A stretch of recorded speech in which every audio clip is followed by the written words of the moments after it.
और नाजरीन, तुर्क सदर रजब तैयब एर्दोगान ने दोनों जहानों के सरदार हज़रत मोहम्मद मुस्तफ़ा सल्लल्लाहु अलैहि वसल्लम की शान बयान की है। तकरीब से खिताब के दौरान तुर्क सदर ने वालेहाना अंदाज में नाते मुबारक पढ़ी। आपको भी दिखाते हैं।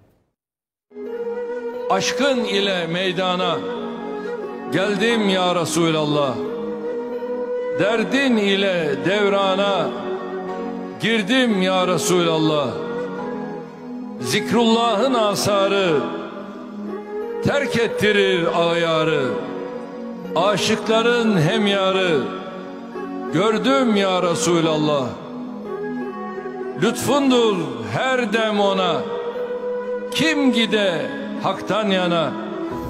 Cümle muhtaçtır sana, bildim ya Resulallah. Baş açık, sine üryan, gözyaşlı, ciğer büryan.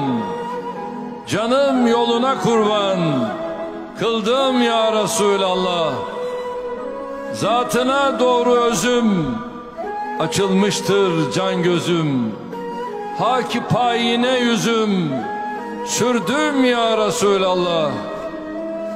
Kalp bir özgekan imiş, zatında bürhan imiş, vüslatta mihman imiş.